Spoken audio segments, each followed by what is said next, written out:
오늘은 또 고린도전서 계속해서 하도록 하겠습니다. 오늘 고린도전서 강의 6번째 시간인데요. 고린도전서 2장을 한번 펼쳐보십시오. 우리가 지난주에 2장 4절까지 했죠. 지난 시간에 이어서 계속하도록 하겠습니다. 오늘은 인간의 지난주에는 우리가 인간의 지혜로 알 수 없는 그리스도의 계시라는 주제로 우리가 강의를 했는데, 오늘은 인간에게서 나온 믿음과 하나님에게서 나온 믿음, 그 차이를 분명히 알라, 이런 주제로 말씀을 전하도록 하겠습니다. 2장 5절 한번 볼까요? 2장 5절에 이는 너희가 그로 인해 모든 일, 곧 모든 말과 모든 지식에 부요해졌어. 개역 성경에는 이제 헬라어 접속사 히나라는 이 단어가 빠져 있습니다. 이것은 이제 목적을 나타내는 것으로 무엇을 위하여라는 이런 뜻이 있는데, 지금 바울은 이제 출발부터 그의 개종자들이 자신의 신앙을 이제 하나님의 능력이 위에 세워서 인간의 지혜로부터 벗어나기를 염원했습니다. 그 이유 때문에 그는 어떤 수사학적인 기교를 쓰지 않고 가장 단순한 접근을 좀 시작을 합니다. 바울은 사람의 머리에서 짜낸 말을 믿는 것은 믿음이 아니라고 얘기를 합니다. 인간의 지혜에서 나온 것은 믿음이 아니다. 하나님의 능력의 말씀을 믿는 것이 이제 믿음이다라고 역설을 하고 있는데,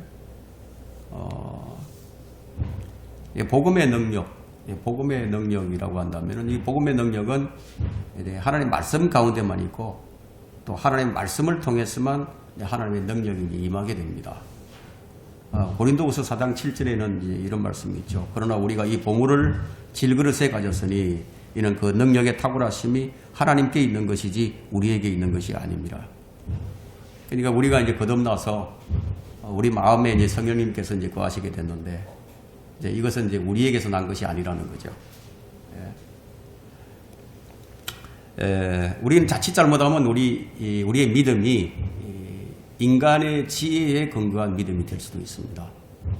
이 부분에 있어서는 매우 이제 주의를 해야 되는데, 6절을 보게 되면 그리스도의 증거가 너희 안에서 확고하게 되어라고 말하고 있죠. 지금까지 바울은 복음이 이 인간의 지혜에 빚어진 것이 하나도 없음을 주장해 왔습니다. 그것 때문에 그는 이 세상으로부터 지혜 있는 자들에게 이제 멸시를 받아왔죠. 이제 바울은 그들에게 이 복음의 심오함과 또 고결성을 지금 보여주려고 지금 애를 쓰고 있습니다. 그것은 이제 하나님의 지혜를 구현한 것이기 때문인데, 이런 관점에서 볼 때 우리 이제 인간의 지혜, 이 보잘것없는 이 인간의 지혜는 그야말로 들불처럼 시들어가고 있죠. 바울은 오직 세상적인 지혜만을 지금 공격을 합니다. 세상 지혜는 보잘것없다. 우리는 하나님의 지혜를 지금 말하고 있는데, 세상이 그것을 알아주지 않는다 하더라도 바로 그것이 우리의 중심 사상입니다. 하나님의 지혜, 하나님의 능력. 참 지혜란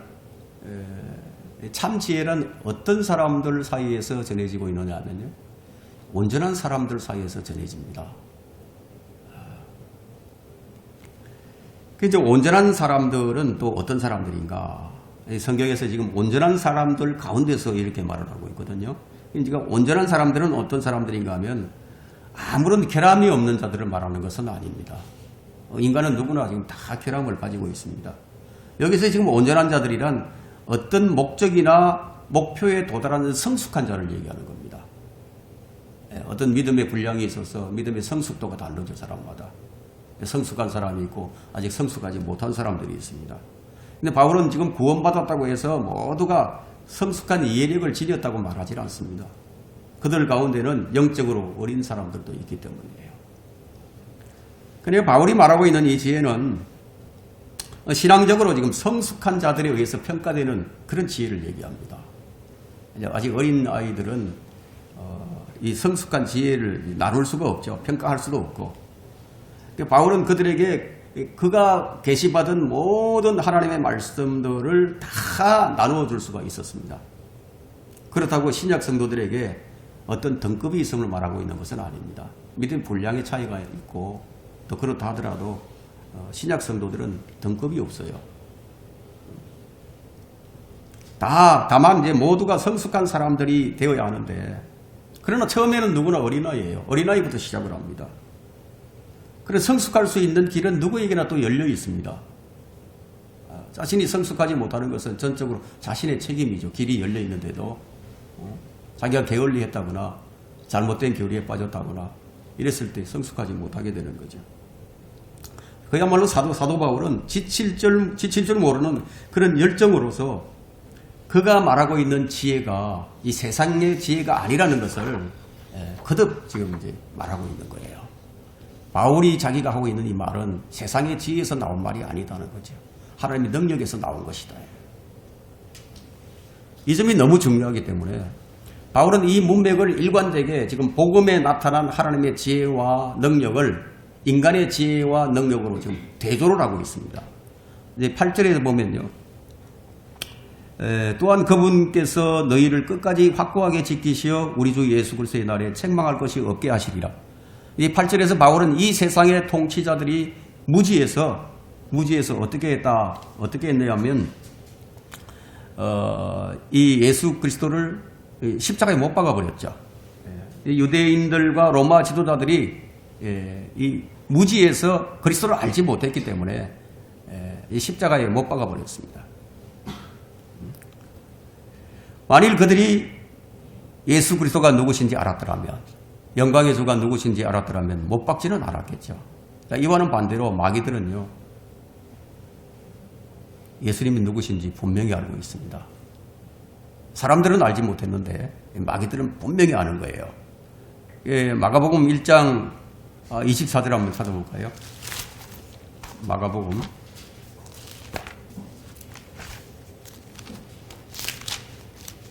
1장 24절을 한번 보세요. 말하기를 우리를 내버려두소서 나사렛 예수여 우리가 당신과 무슨 상관이 있나이까? 당신이 우리를 멸하려고 왔나이까? 나는 당신이 누구신 줄 아나이다. 하나님의 거룩하신 분이시니이다. 그러니까 마귀가 아는 거예요. 그리고 34절도 한번 보세요. 그때 주께서 갖가지 병으로 앓고 있는 많은 사람을 고쳐주시고 많은 마귀들을 쫓아내시니라. 그러나 그 마귀들로 말하는 것을 허락하지 아니하시니 이는 그들이 주를 알고 있기 때문이라. 그게 마귀들은 아는 거예요. 근데 인간은 모르는 거예요. 인간은 무지해서. 그래서 무지해서 예수 그리스도를 십자가에 처형을 했습니다. 자, 이런 점으로 미뤄볼 때 무조건적으로 모든 것에 다 이분법을 주장하면서 인간은 배제시키고 모든 일이 하나님에 의해서 이런 일이 마귀에 의해서 이루어졌다. 하나님에 의해서 모든 일이 이루어졌다. 이렇게 말하는 것은 무리가 있다는 거예요. 인간의 무지한 지혜는 인간을 파멸과 멸망으로 몰고 가게 될 겁니다. 우리 모든 하나님의 경륜들을 한번 보세요. 하나님의 모든 경륜은 어떻게 끝이 나죠? 이 무지한 인간 때문에 재앙으로 끝이 납니다. 이 교회 시대도 마찬가지예요. 우리가 살고 있는 이 시대는 롯과 같은 시대거든요. 그 롯과 같은 그 시대에서 롯이 어떻게 고통을 하면서 살았는지 여러분들이 생각을 해보세요. 그래서 거기서 하나님께서 롯을 뽑아주셨죠. 네. 이 교회 시대 마지막도 다 배교입니다. 모두가 다 배교입니다. 그리스도인들은 그런 가운데서 진정한 그리스도인은 혼의 고통을, 영의 고통을 안고 살아가는 거예요. 주님께서 오셔서 우리를 뽑아주신다. 데리고 가신다는 거예요. 예. 여러분 노아 시대를 한번 보세요. 아담부터 노아 때까지. 재앙으로 끝났죠. 홍수. 인간 정부 시대를 한번 보세요. 바벨탑 사건이 있었죠. 재앙으로 끝나버리죠. 다 흩어버리시다. 율법 시대를 한번 보세요. AD 70년에 티투스 장군에 의해서 모두 완전히 이스라엘 유대인들을 끝나버렸죠. 그런데 교회 시대가 열렸습니다. 교회 시대는 그러면 하나님의 경륜 속에 교회 시대는 어떻게 될 것 같습니까? 역시 끝납니다. 천년왕국은 어떨 것 같습니까? 천년이 끝나면 하나님께서 재앙을 또 내리시죠. 그러고 난 다음에 심판을 통해서 영원 세계로 들어갑니다. 이 마귀의 특징이 뭔지 아십니까? 마귀의 특징은 예수님께서 요한복음 8장 44절에 말씀하셨는데 거짓말쟁이라고 했습니다. 거짓말쟁이. 그러니까 배교한 사람들을 어떻게 분별하느냐? 거짓말하는지 안 하는지 분별합니다. 그냥 거짓말하는 거예요. 비난하고 모함하고 그렇게 하는 거예요. 그런 지혜가 어디서 나온 것입니까? 이 땅에 속한 것이고 정욕적이고 마귀적인 것이죠. 그 인간의 지혜죠. 인간에게서 나온 거다. 우리 주님께서 이런 말씀을 하셨죠. 의미심장한 말씀을 하셨는데 내가 올 때 참으로 믿는 자를 보겠느냐? 거의 없습니다. 이런 가운데서 우리가 얼마나 큰 고통을 느끼며 살아가는지 한번 보세요. 여러분이 혼의 고통을 느끼고 영의 고통을 느낄 겁니다. 이 세상 돌아가는 걸 보세요. 교회가 돌아가는 걸 보세요. 아픔을 느끼지 않을 수가 없죠. 조금만 기다리시면 됩니다. 주님께서 우리를 그냥 내버려 두시지 아니하시고 데리러 오실 거니까요. 네. 자, 빌립보서 3장에 보면요. 바울이 말하는 그 온전한 자들이 어떤 사람인지를 알 수가 있는데 많은 사람들이 십자가의 원수들로 지금 행하고 있는데 그러면 십자가의 원수들로 행하고 있는 사람은 온전한 사람이 아닌 거죠. 믿는 자들이 믿는다고 하는 자들이 십자가의 원수들로 행하고 있다는 거예요. 참 아이러니하잖아요. 왜 믿는 자가 십자가의 원수들로 행하느냐. 그런 자들은 종말은 바벨이고 그들의 하나님은 누구라고 말하고 있죠? 그들의 배라고 얘기하죠. 빌립보서 3장 18절에서요. 예. 그들의 영광은 자기들의 수치 속에 들어있고 그들은 땅의 것들을 생각하느니라. 자신의 유익을 위해서라면 어떤 거짓말도 하는 거예요. 그러나 온전한 자들은 그리스도의 십자가의 원수들로 행하지 않습니다. 온전한 그리스도인들은 주님께서 이런 말씀을 우리에게 주셨는데 내가 너희를 사랑한 것 같이 너희도 서로 사랑하라. 정오하라고 하지 않으셨습니다. 원수처럼 여기라고 하지 않으셨어요. 사랑하라고 하셨단 말이에요. 그 사랑이 없는 교회는 무엇입니까? 사랑하지 않는 교회는 무엇입니까? 주님의 뜻을 실행하지 않는 교회고 그 교회는 온전한 사람들이 있는 교회가 아니라는 거죠. 물론 흠결이 많지만 그리스도인들은 그리스도의 십자가 때문에 파멸하지 않게 된 사람들입니다. 온전한 사람들은 자기들의 배를 섬기지도 않고 수치스러운 일들을 자신들의 영광으로 여기지도 않고 땅의 것들도 생각하지 않아요. 이런 사람들이 곧 온전한 사람들이다. 지금 이렇게 얘기합니다. 그리고 그들의 시민권은 하늘에 있다고 빌립보서 3장 19절에서 20절에 말씀하고 있죠. 바울은 지금 자신은 온전한 사람이었어요. 이런 면에 있어서. 그래서 너희는 모두 나를 따르는 자가 되라. 이런 면에 있어서 나를 따르는 자가 되라고. 그래서 빌립보서 3장 17절에 이제 그렇게 우리에게 권면을 하고 있습니다. 내가 이렇게 주님을 섬기는 것처럼 너희들도 나를 이렇게 섬기라 해요. 이 섬김의 부분, 이런 믿음의 부분에 있어서 나를 따르는 자가 되라. 그렇게 말씀을 했죠. 이제 2장 7절을 다시 보겠습니다. 너희가 아무 언사에도 부족함이 없이 우리 주 예수 그리스도의 오심을 기다립니다. 하나님의 지혜. 하나님의 지혜란 무엇일까요? 2장이 7절이죠. 2장 7절. 다만 우리가 신비 속에 있는 하나님의 지혜를 말하노니 이는 하나님께서 세상 전에 우리의 영광을 위하여 미리 정하신 감추어진 지혜니라. 지금 지혜를 지금 말하고 있는데, 자, 우리는 지금 성경을 알고 그리스도를 알고 또 참 지혜에 이르는 길에 지금 접어들게 되었는데요. 고대 성현이나 중세 제왕들이나 현대 박사들은 결코 알지 못했던 것을 우리는 지금 이제 알고 있고 또 그것을 우리가 소유하고 있습니다. 우리가 주를 알고 하나님의 말씀을 알게 되었다면 우리는 필요한 모든 정보를 지금 손에 넣을 수 있는 자리에 지금 서게 된 것이에요. 우리의 위치가 그렇습니다. 여러분 시편 119편 한번 펼쳐보십시오. 시편 119편.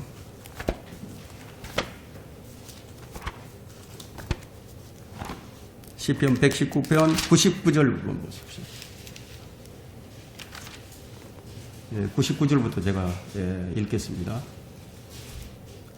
내가 나의 모든 서성들보다 더 명철하오니 이는 주의 증거들이 나의 묵상이 됨이니이다. 내가 노인들보다도 더 깨달았으니 이는 내가 주의 법규들을 지킴이니이다. 내가 나의 발을 모든 악한 길에서 삼갔으니 이는 내가 주의 말씀을 지키기 위함이니이다. 내가 주의 명령들로부터 떠나지 아니하였으니 이는 주께서 나를 가르치셨음이니이다. 주의 말씀들이 내 입맛에 어찌 그리 단지요 정녕 내 입의 꿀보다 더 다니이다. 자, 하나님께서는 이제 우리들에게 모든 것을 가르쳐 주시는 이제 스승님이신데, 그래서 우리는 어떤 다른 스승을 찾을 필요가 없어요. 우리의 최종거리는 이 성경이지 사람이 아닙니다. 누차 말씀드리지만 추석이 이 성경 권위에 올라설 수가 없어요. 추석은 참 묻습니다. 우리가 진리를 확산시킨다는 것은 이 성경을 확산시키는 거예요.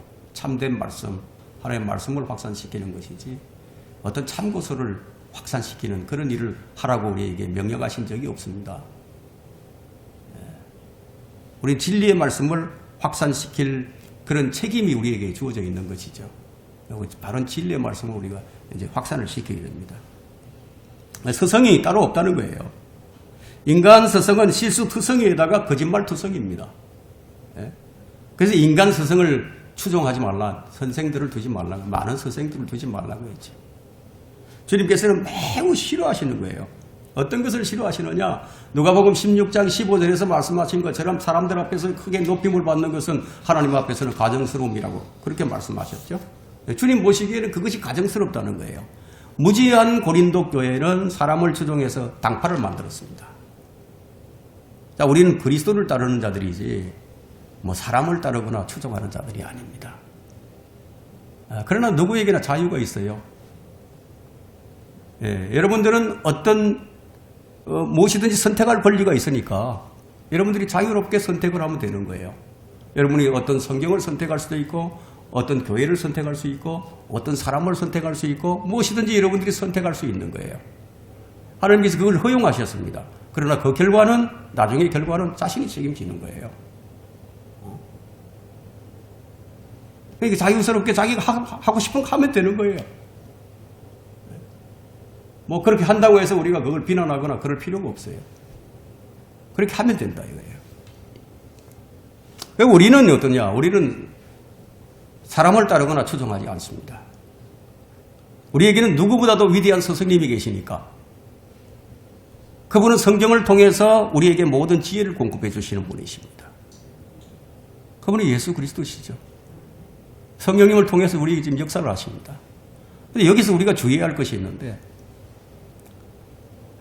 그것은 성경을 통해서 성령님께서 가르쳐 주시는 모든 지혜와 지식에 접근할 수 있는 이 그리스도인들이 정작 하나님께서 말씀하시지도 않은 것들을 마치 성경에 있는 것들처럼 말을 한다는 거예요. 이걸 우리가 주의해야 된다는 거예요. 성경에 없는 것들을 가지고 성경에 있는 것처럼 포장해서 말을 한다. 여러분, 거짓말도 계속 들으면 진짜로 들립니다. 공산주의 창시자 레닌은 이런 말을 했습니다. 공산주의자들은 거짓말을 잘해야 된다. 왜 그런 말을 했을까요? 거짓말도 자꾸 하면요, 자꾸 들으면 진짜로 들립니다. 진리가 아닌 것도, 성경에 없는 것도 계속 얘기하면 성경에 있는 것처럼 들린다는 거예요. 그래서 그뿐만 아니에요. 그냥 하나님의 말씀을 슬쩍 바꿔치기 해서 말하거나 아니면 왜곡해서 말하거나 말씀의 단어들과 구절들을 자신의 마음에 드는 것들로 바꿔놓고 자신의 생각에 맞추어서 변개시키는 자들이 이 세상에 한둘이 아니라는 거예요. 무지하게 많다는 겁니다. 하나님께서 결코 말씀하시지 않은 것들을 계속해서 자신의 머리들로 생각을 해내고 계속해서 책을 써내기를 멈출 줄을 모른다는 거예요. 베드로후서 3장 16절에는 다른 성경들처럼 억지로 풀다가 스스로 멸망에 이른다고 말씀하고 있죠. 이전부터 계속 그래왔던 거예요. 지금 이 시대만 그런 것이 아니고 아주 이전부터 계속 그런 일들이 있어 왔다는 거예요. 그래서 우리는 이 모르는 것은 그냥 모른다고 말하면 됩니다. 예? 성경이 말하고 있지 않은 어떤 범주에서 어떤 범주까지 그럼 막 이렇게 추론을 해가면서 무엇인가 뭐 대단한 것처럼 알아낸 것처럼 그 성경을 해석하는 것은 그 멸망에 이르는 길이라는 거예요. 다시 이제 2장 8절 한번 보겠습니다. 이 지혜는 이 세상의 통치자들 가운데서 아무도 몰라노라. 만일 그들이 알았더라면 영광의 주를 십자가에 못 박지는 아니하였으리라. 주님을 십자가에 처형한 것이 무엇 때문이냐? 무지의 결과였다고 사도행전 3장 17절에도 기록을 하고 있습니다. 여러분 사도행전 3장 17절을 제가 한번 찾아서 읽어보겠습니다.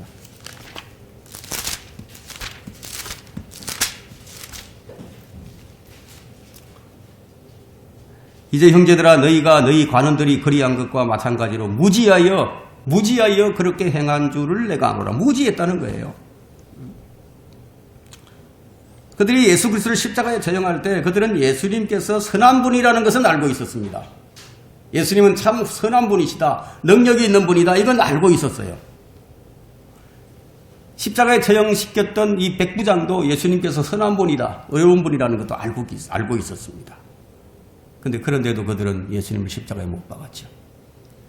그들은 예수님께서 선하고 의로운 분이라는 것을 알고는 있었지만 무엇에 대해서 무지했느냐? 그분의 영광에 대해서 무지했습니다. 그분이 영광의 주라는 걸 몰랐다는 거예요. 그래서 베드로는 지금 사도행전의 3장에서 이 점을 설교를 했고 이 설교를 들었던 이제 유대인들은 자신들이 생각을 바꿀 수 있는 이제 두 번째 기회를 이제 얻게 된 것이죠. 그들이 무지를 이제 일깨워 준 겁니다. 이것은 이제 자신들이 예수 그리스도의 영광에 대해서 무지했던 것을 깨닫고 회개할 수 있는 절호의 기회였습니다. 예수 그리스도께서는 십자가에 못 박힌 채로 어떻게 기도했죠? 아버지시여, 저들을 용서해 주옵소서. 그들은 자기들이 하는 것을 알지 못하나이다. 알지 못해서 그렇게 한 거예요. 이 세상의 통치자들 가운데는 주님께서 왜 죽으셔야만 했는지 그 하나님의 지혜에 대해서 아는 자가 하나도 없다는 거예요. 여러분 사도행전 2장에서부터 7장에서 이제 유대인들은 이제 두 번째 기회를 하나님께서 기회를 주셨는데 그 기회를 주신 까닭이 바로 여기에 있습니다. 주님께서 그들이 무지하였기 때문에 그들을 용서해 주셨던 겁니다. 자, 2장 9절을 다시 볼까요? 본문으로 돌아와서 그러나 기록된 바와 같이 하나님께서는 자기를 사랑하는 자들을 위하여 예비하신 것들은 눈으로 보지도 못하였고 귀로 듣지도 못하였으며 인간의 마음속에 들어온 적도 없었느니라 한 것이라. 자, 이 구절은 이제 이사야 64장 4절의 말씀을 인용한 구절인데 이사야 64장 4절은 이는 세상이 시작된 이래로 사람들이 들은 적도 없고 귀로 깨닫지도 못하였으며 눈으로 보지도 못하였으니 오 하나님이여 주 외에는 주께서 주를 기다리는 자들을 위하여 예비하신 것을 아는 자가 없나이다. 아무도 모른다는 거예요. 이 점을 지금 바울이 계속 강조를 하면서 이 모르는 것을 어떻게 알게 되느냐 하고 지금 설명을 해 나가는 거죠. 이렇게 몰랐던 것을 어떻게 알게 되느냐? 그것이 성령에 의해서 하나님의 능력에 의해서 그렇게 이제 알게 된다 하는 것을 지금 계속 주장을 합니다. 여러분들이 이런 것을 들으면서 이런 점을 여러분들이 잘 간파를 하셔서 내가 지금 실생활에서 내가 복음을 전할 때 내가 어떻게 전하고 있느냐, 내가 실생활을 어떻게 하고 있느냐, 내가 인간에 의해서 하고 있느냐, 내 스스로 하는 것이냐, 아니면 성령의 능력에서 하는 것이냐, 이런 것들을 잘 분별을 하셔야 됩니다. 아무리 좋은 일을 많이 해도요, 성령에 의하지 않았다. 허공을 친 겁니다. 헛발질한 거죠. 그래서 저는 이것을 굉장히 강조를 합니다. 헛된 일 하지 말자는 거죠. 헛되이 믿지 말자는 거죠. 올바로 믿자는 거죠. 그리스도의 심판석에서 상으로 이어지는 것까지 가자는 거죠. 아무리 수고를 하고 아무리 일을 많이 했는데도 그리스도의 심판석에 가서 그것이 그리스도의 사랑, 하나님을 사랑하는 사랑으로 하지 않았고 그것이 성령으로 하지 않았다예요. 그러면 뭐예요? 없죠. 아무것도 없다 이거예요. 열심히 수고했는데 없어요. 뭐 그렇게 하지 말자는 거예요.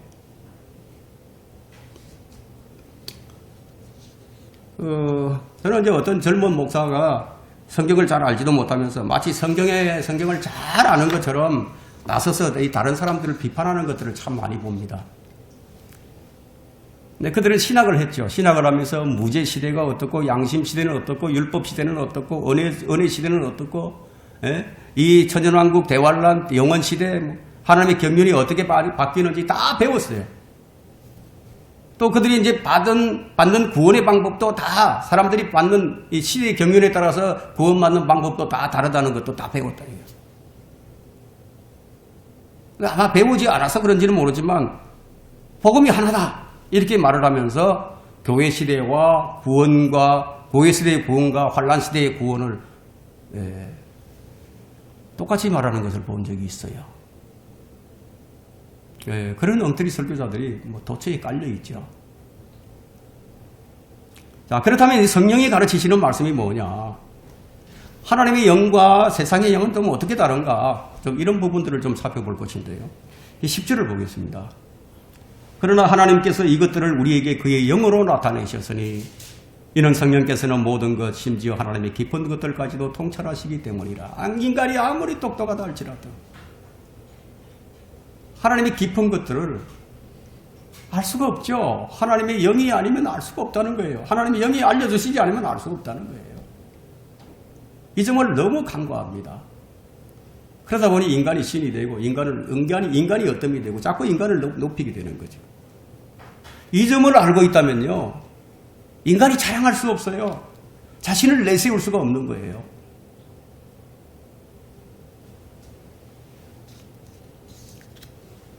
우리 앞전에서도 말씀하셨듯이 하나님께서 자기를 사랑하는 자들을 위하여 예비하신 것들은 눈으로 보지도 못하였고 귀로는 듣지도 못하였으며 인간의 마음속에 들어온 적도 없는 것은 틀림없는 사실이에요. 그러나 하나님께서는 이것들을 우리에게 나타내셨다고 말씀하고 있거든요. 누구를 통해서 나타내셨습니까? 사도들을 통해서 나타내신 거예요. 하나님께서 나타내셨기 때문에 우리가 이제 알게 된 거예요. 그러나 우리가 알게 된 것은 눈으로 보고 귀로 듣고 또 인간의 마음속에 들어왔기 때문에 알게 된 것이 아니에요. 그럼 어떻게 알게 된 것이냐? 하나님께서는 이것들을 우리에게 그의 영으로 나타내셨으니 말씀하고 있거든요. 우리 마음으로도 못 깨닫는다는 거예요. 그의 영으로 나타내지 않으셨다면 우리는 못 깨닫는다는 거예요. 우리 눈이나 귀로나 마음으로 아는 것이 아니에요. 하나님의 영으로 아는 것이라는 거예요. 많은 사람들이 착각을 하죠. 이 점에 있어서. 성경은 이렇게 여기서 분명하게 제시하시는데 그런데 인간은 자신 스스로 믿을 수 있는 것처럼 얘기하고 있다는 거예요. 스스로 알 수 있는 것처럼 얘기하고 있다는 거예요.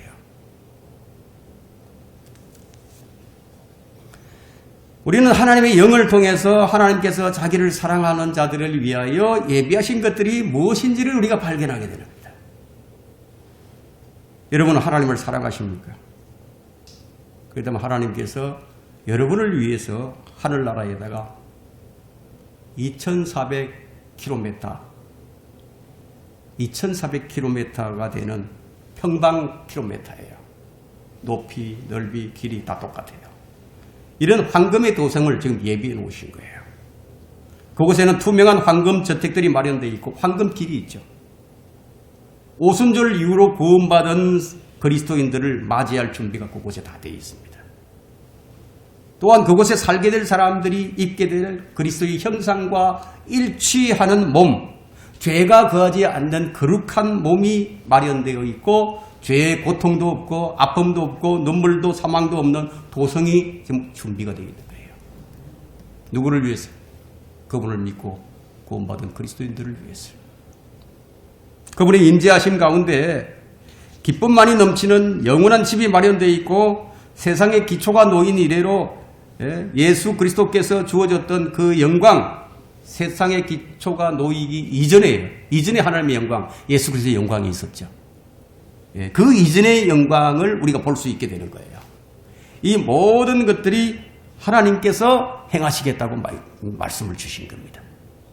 우리는 여기에 어떤 것도 우리가 기여한 것이 하나도 없습니다. 전적으로 그분께서 다 행하신 거예요. 그래서 그분께서 우리를 위해 예배해 놓으신 것들이 무엇인지 지금 우리는 이처럼 흔히 알게 되는데 어떻게 알게 됐느냐? 그의 영으로 알게 됐다는 거예요. 우리 눈과 귀와 마음이 아니라 하나님의 영을 통해서 알게 되었다고 말씀합니다. 이 사람이 영이요. 하나님의 영을 거하지 않는다. 그러면 우리와 같이 소통이 안 되잖아요. 하나님의 영을 서로 공유하고 있다, 소유하고 있다 하더라도 그 영이 다른 영에게 오염된다면 그때부터 이제 이상하게 됩니다. 소통이 안 되죠. 그런 사람들을 가리켜서 변질됐다 이렇게 얘기하는 거죠. 이는 성령께서는 모든 것 심지어 하나님의 깊은 것들까지도 통찰하시기 때문이라 10절에 말씀하고 있죠. 모든 걸 통찰하신다. 여러분 속에 깊은 것들도까지도 여러분들 알고 싶으십니까? 그렇다면 우리는 성령님을 의지할 수밖에 없습니다. 그분만이 아시니까. 그분께서 우리에게 깊은 것들까지도 알게 해주신다는 거예요. 그래서 성령님이 아니고서는 그 누구도 이 성경에 담겨 있는 것들을 깊은 것들을 설명해 주지 못한다는 거예요. 누군가가 자신이 이것을 깨닫고 책을 써서 펴냈다 이거.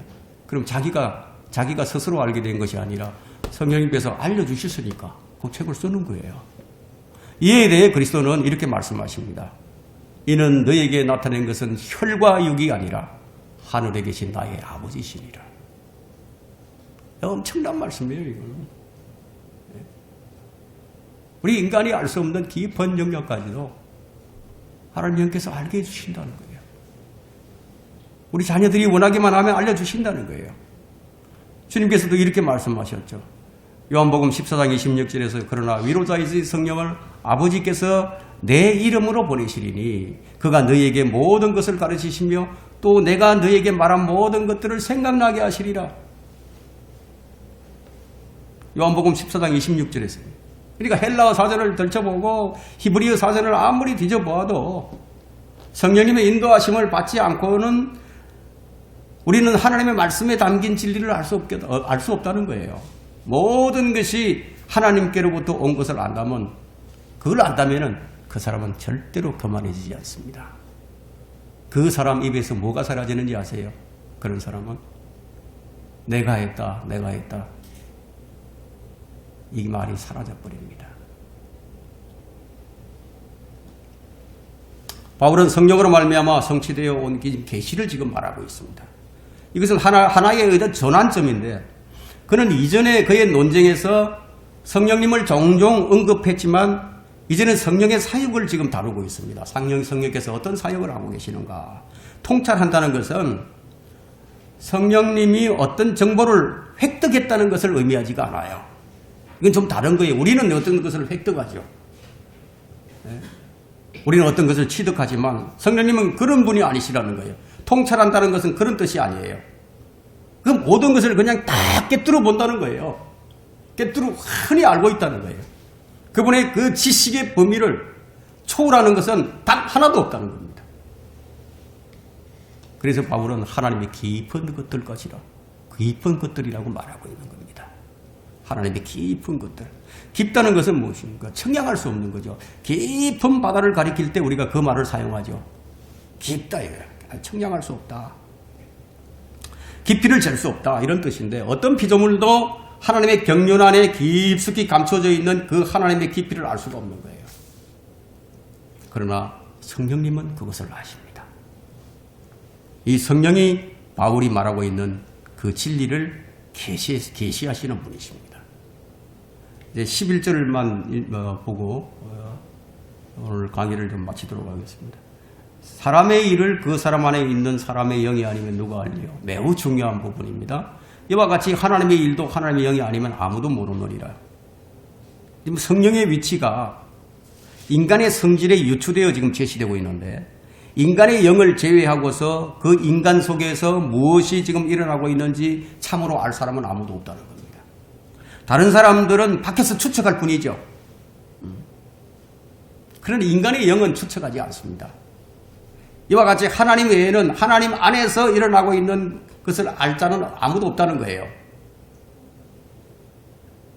하나님의 성령 외에는 아무도 모른다는 겁니다. 다시 말하면 성령님은 하나님의 속사정을 다 아십니다. 성령의 완전한 신성을 지금 가리키는 데 있어서 이보다 더 좋은 구절은 없는 것이죠. 하나님이 깊은 것들을 통찰하신다. 또한 이 점은 지금 바울이 말하고 있는 계시가 진실한 것임을 알려줍니다. 계시하시는 성령님이 참 하나님이시므로 그가 계시하시는 것은 바로 하나님의 진리라는 거예요. 하나님의 일도 하나님의 영이 아니면 아무도 모르느니라. 그래서 인간이 하나님의 일을 알려면은 하나님의 영을 반드시 소유해야 된다는 겁니다. 영에는 세 가지가 있는데 그 하나는 하나님의 영이고 즉 성령님이시죠. 또 다른 하나는 사람의 영이죠. 그리고 세 번째는 더러운 영이 있습니다. 즉 사탄의 영이죠. 그러니까 성경은 짐승에게도 영이 있다고 말하는데 전도서 3장 21절에는 사람의 영은 위로 올라가고 짐승의 영은 아래로 내려가는 것을 누가 알 수 있으리요. 이렇게 보면 우주에는 지금 이제 네 가지 유형의 영이 있는 셈이 되죠. 그러나 인간은 이 육체를 가지고 있지만 영이 있단 말이에요. 그런 면에서 보면 어떤 영적인 존재라고도 할 수 있겠죠. 그런데 짐승은 물론 영이 있어요. 그렇지만 영은 영적인 존재는 아닙니다. 인간은 육체를 필요로 육체적인 필요를 또 충족해야 하고 그러면 이제 몸이 좀 편안해지죠. 그럼 몸이 편안해지면 나머지는 그냥 운명에 맡긴 채로 행복할 수 있느냐? 절대 그렇지가 않다는 거예요. 왜냐하면 인간은 인간 속에 영이 있기 때문에. 그 짐승은 육신적인 욕구만을 충족시키면 그것으로 행복할 수 있어요. 인간도 육신을 갖고 태어났지만 그것이 타고난 모든 요소의 핵심이 될 수는 없습니다. 육신이 이제 그 인간이 타고난 모든 요소의 핵심이 될 수 없다는 것은 그것이 죽으면 어떻게 됩니까? 썩죠.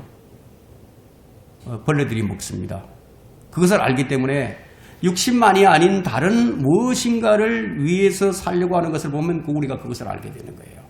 인간이 모든 것을 다 가지렸다 할지라도 행복할 수 없는 거예요.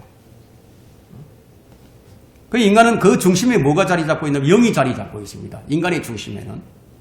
그래서 인간은 육신의 필요를 충족하는 것만으로는 결코 만족할 수 없는 그런 존재예요. 그래서 인간은 그 중심에 자리 잡고 있는 영의 필요를 그래야만 비로소 이제 그다음에 행복감을 느끼게 됩니다. 세상의 모든 것을 가진 성공한 사람들도 마음에 잦아드는 이 공허함 때문에 뭔가 허전함을 느끼는 거예요. 인간은 육신을 위해 밥을 먹지만 영에게도 무엇인가를 지금 먹여야 돼요. 짐승도 인간처럼 의사소통을 합니다. 그렇지만 개에게 여러분 소득세를 내라고 말해보세요. 그게 무슨 뜻인지 개가 알 턱이 없죠. 집에서 기르는 개들에게 일어서 앉아, 먹어, 엎드려 이렇게 말을 하면 잘 알아듣죠. 명령에 따릅니다.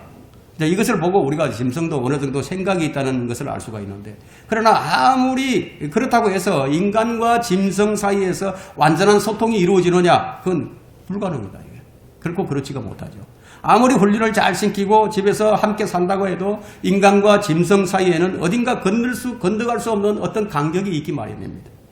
이 틈은 인간이 영적인 존재인 반해서 짐승은 그렇지 않기 때문에 필연적으로 생기는 그런 간격이 있는 겁니다. 이 간격은 도저히 뛰어넘을 수 없는 틈이에요. 그래서 짐승은 사람의 일을 결코 알 수 없습니다. 사람의 일은 사람의 영이 아니면 결코 알 수 없는 거예요.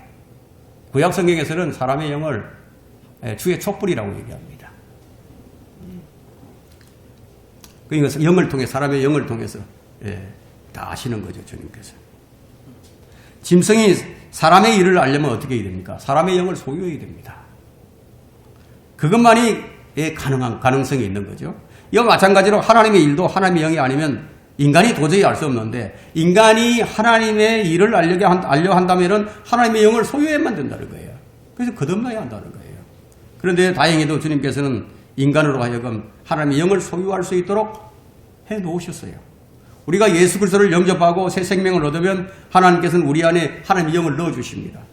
구원받은 우리는 이 세상의 영을 이제 버리고 이제 하나님의 영을 우리 받은 거예요. 이제 구원받은 우리들에게 이처럼 하나님의 영을 넣어주시는 까닭이 무엇인가? 이에 대한 해답이 이제 다음 절부터 나오는데 여기까지 오늘 하도록 하고 다음 시간에 하도록 하겠습니다.